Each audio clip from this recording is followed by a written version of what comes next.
Hai, selamat datang kembali di channel Jernih Hijau. Tema podcast kita kali ini adalah tentang adat budaya Nusantara. Dalam video pertama ini, saya ingin membahas tentang adat budaya Lampung. Karena posisi saya saat ini ada di Lampung. Dan di next episode, kita akan membahas semua adat budaya Nusantara satu persatu. Jadi jangan lupa subscribe bagi yang belum, supaya tidak ketinggalan dengan video-video kita selanjutnya. Episode pertama ini saya bagi menjadi 4 bab. Bab 1 agama, bab 2 sejarah, bab 3 adat dan budaya, bab 4 ciri khas. Oke teman-teman, langsung aja ke bab 1. Bab agama. Kerajaan Skalabrak adalah salah satu asal-usul Ulun Lampung atau suku Lampung. Dipimpin seorang ratu, Umpu Sekerumong atau Ratu Sekerumong. Ratu ini adalah penguasa terakhir kerajaan Skalabrak, sekaligus generasi pamungkas orang-orang suku Tumi yang kerap diyakini sebagai leluhur asli orang Lampung. Berpusat di lereng Gunung Pesagi dekat Danau Ranau, Lampung Barat. Skalabrak kemudian menyebar ke setiap penjuru dengan mengikuti aliran sungai atau dalam bahasa Lampung disebut Wai. Dari Wai Komering, Wai Kanan, Wai Semangka, Wai Putih, Wai Kampung, dan Wai Tulang Bawang, serta beserta anak sungai lainnya, membuat agama ini menyebar hingga ke Palembang, atau lebih dikenal dengan nama Kerajaan Sriwijaya, bahkan sampai ke pantai Banten. Pada perjalanannya agama ini, di abad ke-16 Masehi, Skalabrak kedatangan rombongan tamu tak diundang. Mereka adalah 4 pangeran Kerajaan Pagaruyung, beserta pasukan dan pengikutnya. Pagaruyung yang berpusat di Batu Sangkar, Sumatera Barat, itu sudah menjadi kerajaan Islam. Sementara Skalabrak masih menganut ajaran leluhur dan Hindu. Ratu Sekerumong bertahan sekuat tenaga menghadapi serangan dari orang-orang Pagaruyung. Namun kerajaan Skalabrak akhirnya jatuh. Orang suku Tumi masih menganut ajaran nenek moyang sebelum berinteraksi dengan agama Hindu.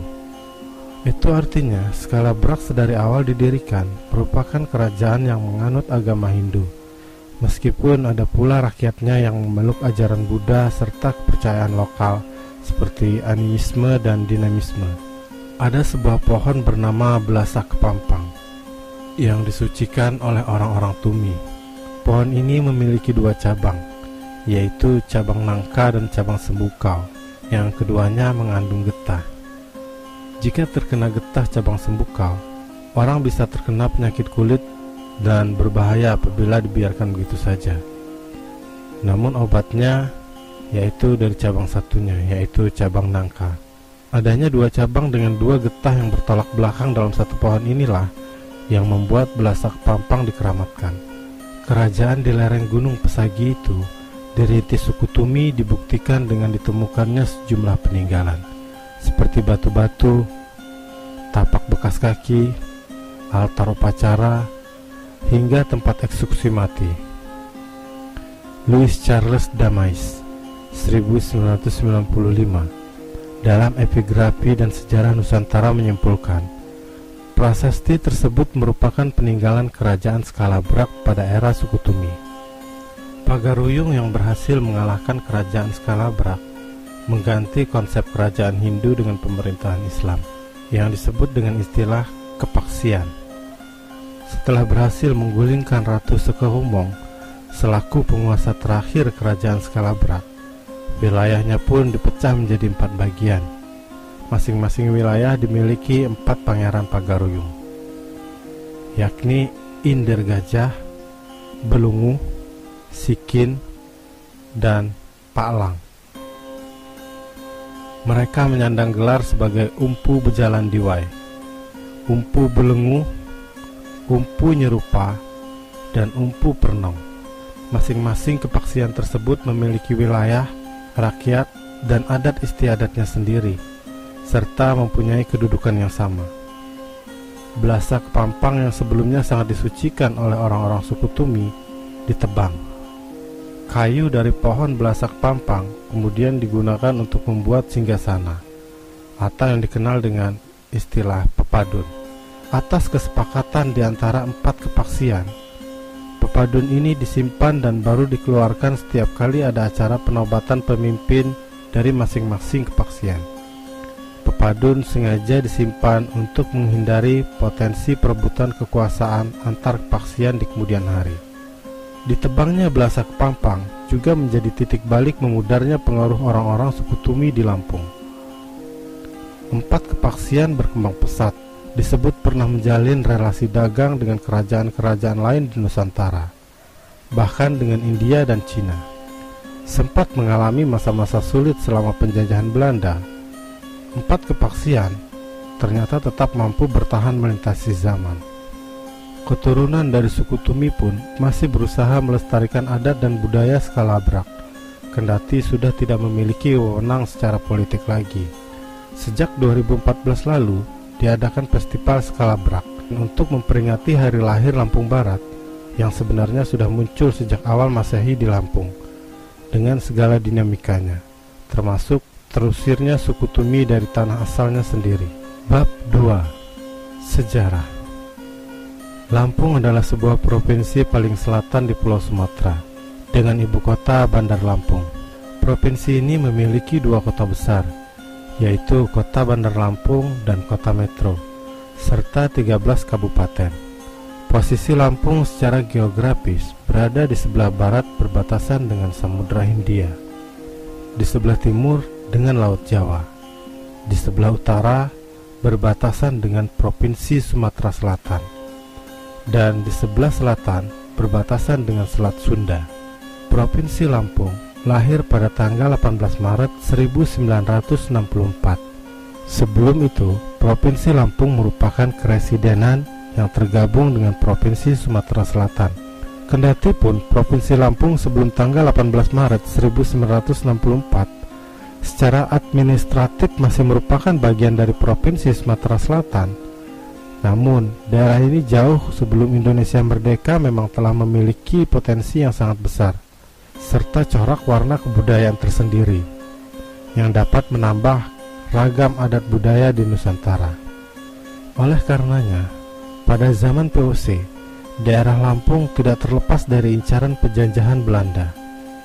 Lampung pernah menjadi wilayah kekuasaan Kerajaan Tarumanegara dan Kerajaan Sunda sampai abad ke-16, sebelum akhirnya Kesultanan Banten menghancurkan Pajajaran, ibu kota Kerajaan Sunda.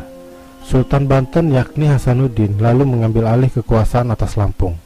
Di bawah pimpinan Sultan Ageng Tirtayasa 1651 sampai dengan 1683, Banten berhasil menjadi pusat perdagangan yang dapat menyaingi VOC di perairan Jawa, Sumatera, dan Maluku dalam masa pemerintahannya.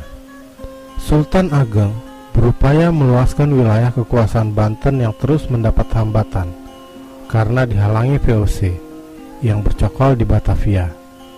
VOC yang tidak suka dengan perkembangan Kesultanan Banten mencoba berbagai cara untuk menguasainya, termasuk mencoba membujuk Sultan Haji, putra Sultan Ageng, untuk melawan ayahnya sendiri.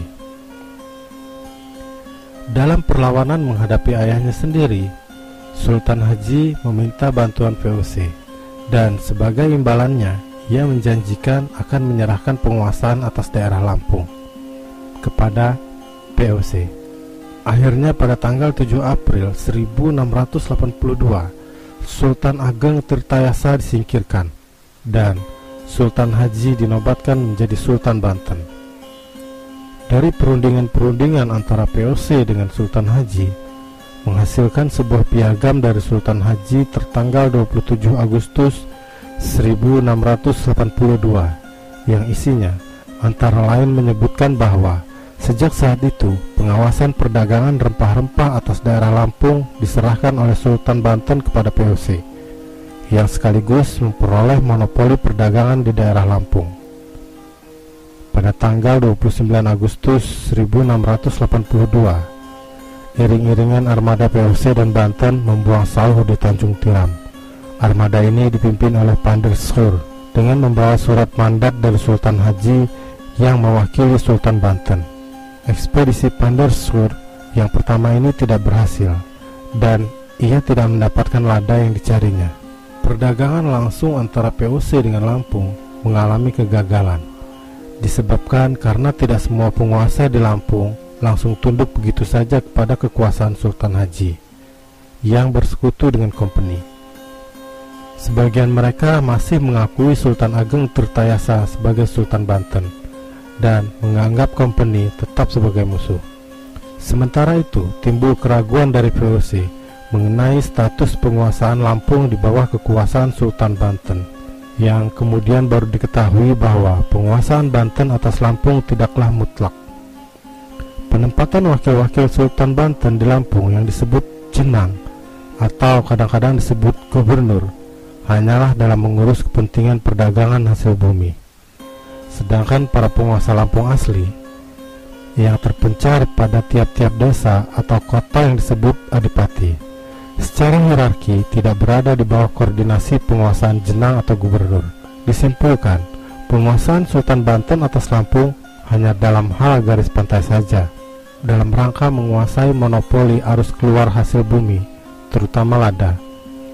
Dengan demikian, jelas hubungan Banten-Lampung adalah hubungan saling membutuhkan satu dengan yang lainnya.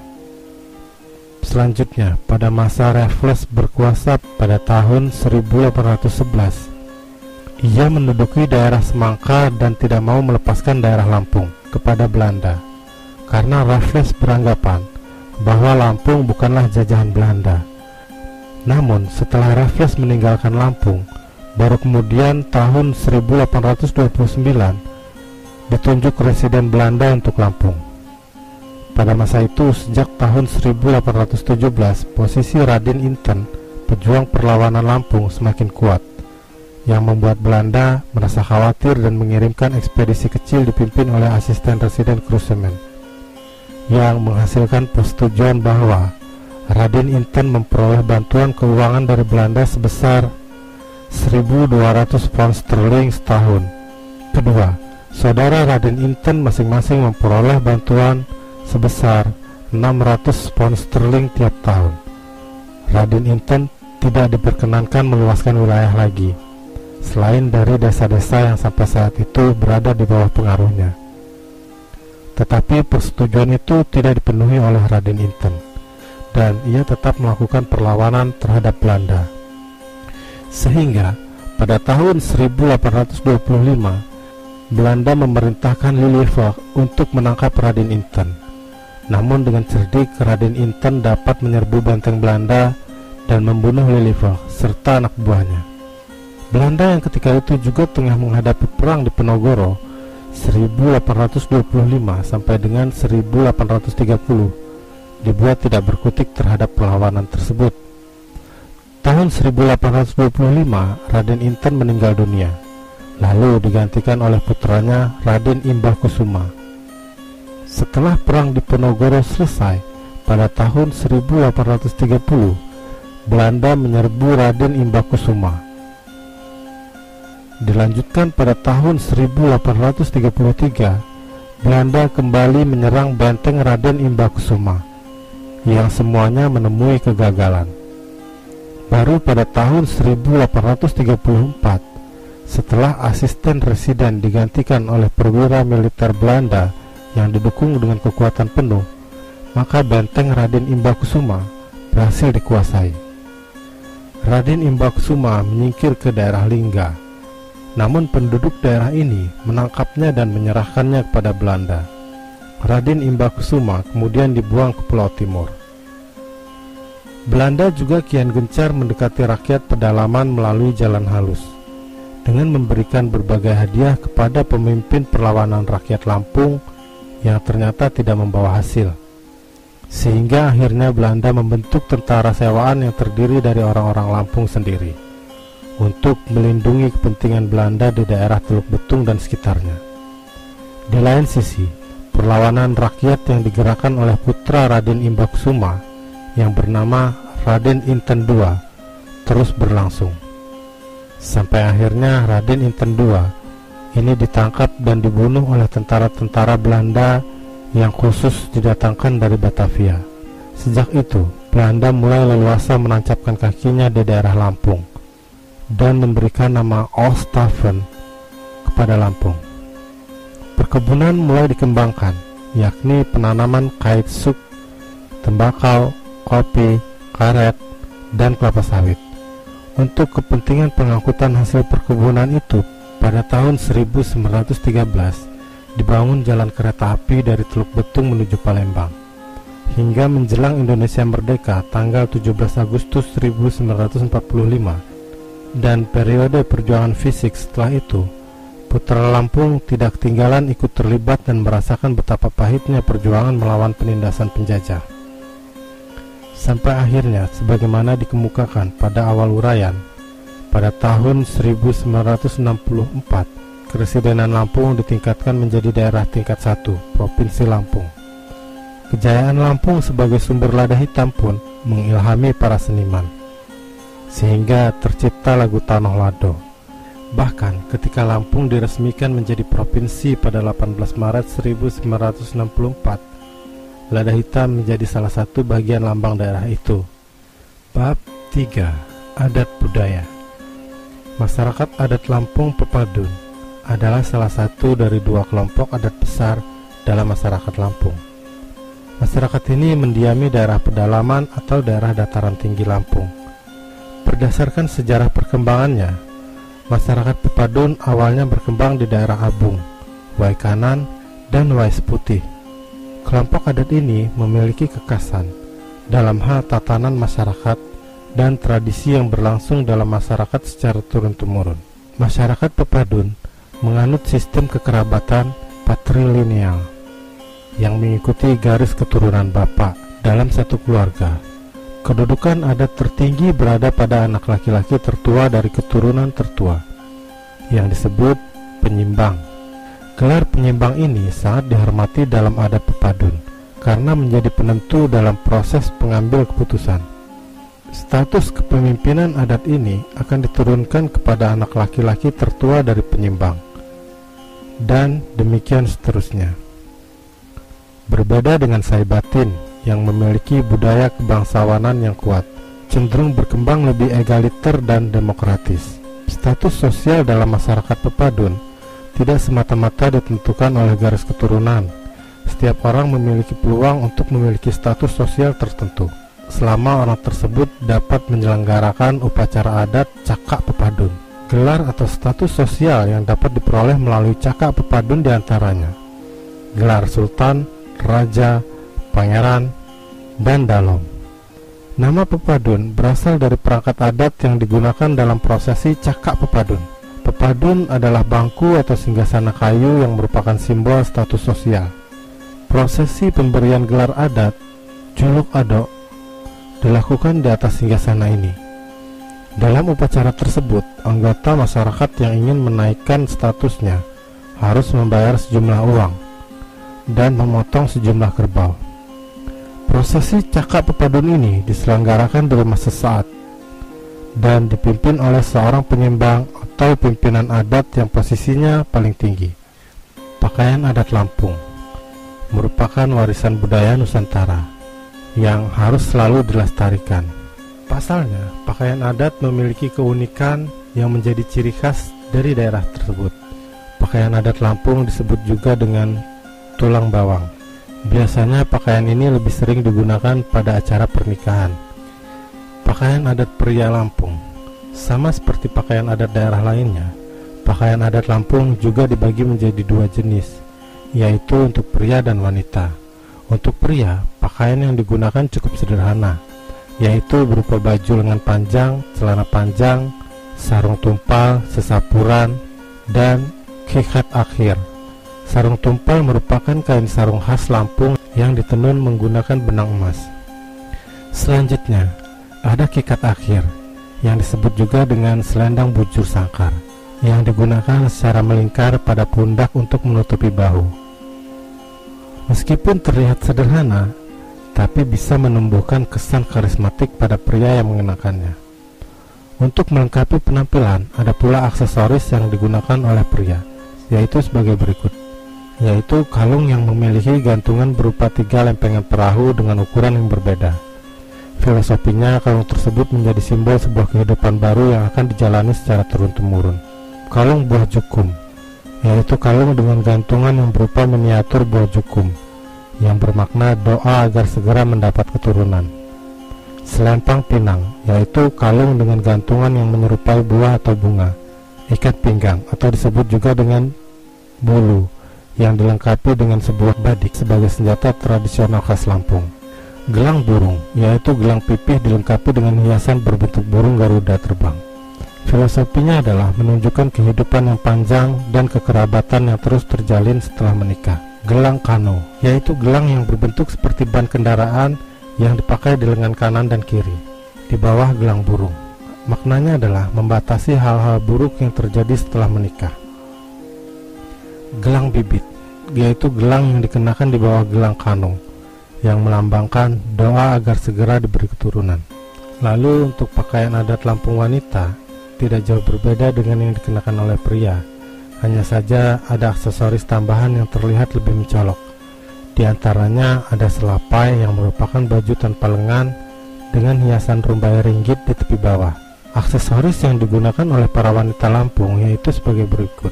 Siger merupakan mahkota emas dengan memiliki 9 ruji yang melambangkan keagungan adat istiadat Lampung. Seraja bulan merupakan mahkota kecil dengan 3 ruji sebanyak 5 buah yang bermakna sebagai pengingat bahwa dahulu kala ada 5 kerajaan yang pernah berjaya di Lampung. Subang merupakan perhiasan yang dikenakan di ujung daun telinga. Bentuknya seperti buah kenari dengan bahan emas. Perhiasan leher dan dada yang terdiri dari kalung buah jukum, kalung ringgit, dan kalung papan jajar. Perhiasan pinggang dan lengan terdiri dari selempang pinang yang digantungkan secara melintang mulai dari bahu ke pinggang. Ada pula ikat pinggang yang dibuat dari kain beludru berwarna merah dengan hiasan kelopak bunga yang terbuat dari bahan kuningan. Sedangkan untuk hiasan lengan meliputi aneka jenis gelang sama seperti yang dikenakan oleh pria Lampung. Bab 4. Ciri khas. Dalam ciri khas ini ada banyak sekali, tapi saya akan membahasnya dari kuliner dulu. Ini adalah daftar makanan khas Lampung. Seruit. Makanan khas Lampung seruit merupakan salah satu makanan khas yang cukup populer. Bahan dasarnya berupa ikan yang dibakar atau digoreng dan dicampur dengan sambal pedas. Jenis ikan yang pada umumnya digunakan merupakan ikan sungai seperti ikan lais, baung, belida, dan lain sebagainya. Tempoyak. Bagi para pecinta durian, makanan khas Lampung tempoyak ini wajib Anda coba. Menu makanan yang berbahan dasar durian ini memiliki cita rasa yang asam manis karena merupakan hasil fermentasi. Tempoyak bisa dimakan sebagai lauk bersama nasi dan lauk lainnya seperti ikan dan daging ayam. Gulai taboh. Masakan berbau santan seperti gulai memang selalu menggugah selera. Salah satunya termasuk gulai taboh yang menjadi makanan khas Lampung. Gulai taboh menggunakan ikan sebagai bahan utama dan mirip dengan lodeh. Terdapat 2 jenis gulai taboh khas Lampung, yaitu yang berbahan ikan laut dan berbahan ikan sungai. Bekasam.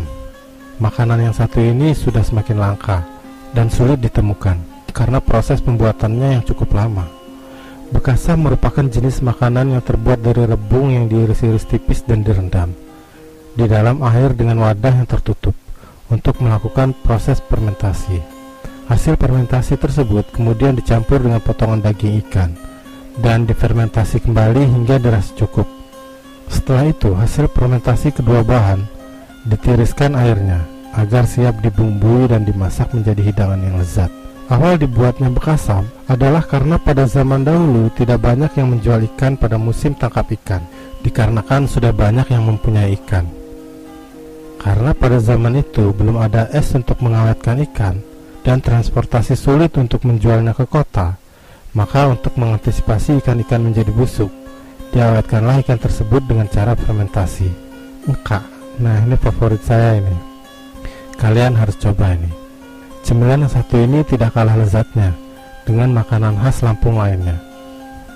Kudapan manis ini berbahan dasar tepung beras ketan yang dicampur dengan santan, telur, gula pasir, susu kental manis, dan mentega. Cita rasanya yang manis dan lezat sangat cocok sebagai teman hidangan kopi atau teh. Tak jarang kue ini juga sering dijadikan pelengkap saat acara hajatan atau hari raya. Sate tuhu. Sate tuhu merupakan menu makanan khas Lampung Barat yang sangat cocok untuk para pecinta sate dan ikan. Sate ini berbahan dasar ikan blue marlin dan cita rasa yang mirip seperti ikan salmon.